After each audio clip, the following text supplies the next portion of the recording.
Leur forme, leur matière, leurs reflets rendent les toits de Paris reconnaissables entre tous. Ils jouent un rôle capital dans l'imaginaire collectif de la ville. Ces belvédères, qui offrent des vues inoubliables sur l'une des plus belles capitales du monde et ses prestigieux monuments, demeurent encore souvent difficiles d'accès.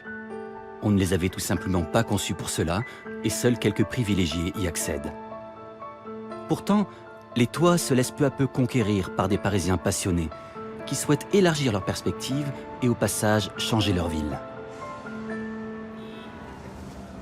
Si les toits sont assurément de futurs lieux de la fête à Paris, ces vecteurs de rêves et d'interdits ont avant tout inspiré les artistes, romanciers, poètes, peintres et autres photographes.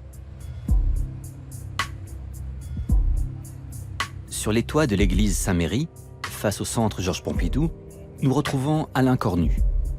Ce photographe s'est lancé en 2010 dans un lent et minutieux travail de documentation des toits parisiens, intitulé simplement « Sur Paris ». J'ai voulu vraiment partir dans un imaginaire par rapport à la ville. Bon, j'avais des références, on va dire, d'enfance, qui sont tout bêtement les Aristochats. Et du coup, repartir sur les toits, les redécouvrir à la nuit tombée. J'ai vraiment voulu raconter des histoires comme ça, des histoires de gens qui sont chez eux, qu'on imagine vivre chez eux. Donc je suis très contemplatif par rapport à tout ça. J'ai l'impression de m'extraire un petit peu du coup de la ville et d'être vraiment un observateur. Et ça me plaît beaucoup. Alain et Patrick, son fidèle assistant, sont toujours en quête de nouveaux toits. Ce soir, ils investissent un décor inédit, en plein cœur du vieux Paris. Un Paris qu'Alain photographie de manière traditionnelle, à la chambre. Il y a plein de trucs à faire ici. Ça m'intéresse assez peu, les vues, les belles vues en fait. Par contre, la moindre cheminée, le moindre bout de zinc, les antennes, tout cette espèce d'univers très quotidien et très caché en fait, me plaît beaucoup. Waouh. À vrai dire, je ne sais pas pourquoi, mais il y a une esthétique un petit peu du quotidien que j'ai envie d'explorer. T'as vu ça, c'est beau, hein? Super, avec le ciel en plus, t'as vu le... On pourrait dire que j'ai un côté voyeuriste, mais non, j'ai pas cette sensation-là. J'observe. On peut s'imaginer, en fait, toutes ces vies comme ça, le soir, les gens qui rentrent chez eux. Donc on imagine plus qu'on voit finalement.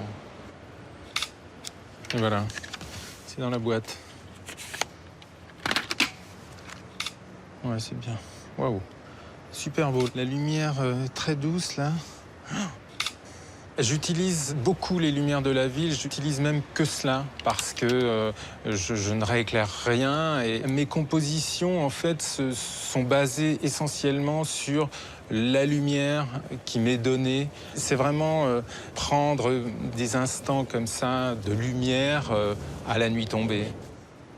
Toc, c'est bon. C'est pas forcément sur les toits les plus prestigieux ou justement avec des vues extraordinaires qu'on fait les meilleures photos. Tu me fais un petit coup de laser là. Parfois, on peut se retrouver au fond d'une cour avec un mur aveugle devant nous en se disant « Ouh là là, on va pas pouvoir faire grand-chose ». Et en fait, il s'avère qu'on peut s'amuser pendant une soirée sur ce petit morceau de zinc de 20 mètres carrés. Je me laisse surprendre à chaque fois. C'est parti.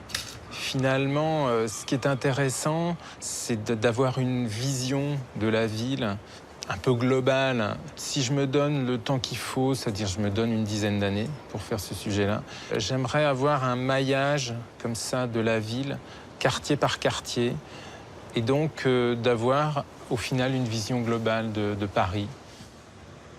Beaucoup de gens sont montés sur un toit un jour pour faire une fête entre copains. Donc il peut y avoir cet aspect-là, ça rappelle des souvenirs aux gens. Et puis d'autres gens qui sont très curieux de voir la ville vue du dessus comme ça. Donc je me rends compte que les gens sont assez réceptifs au sujet.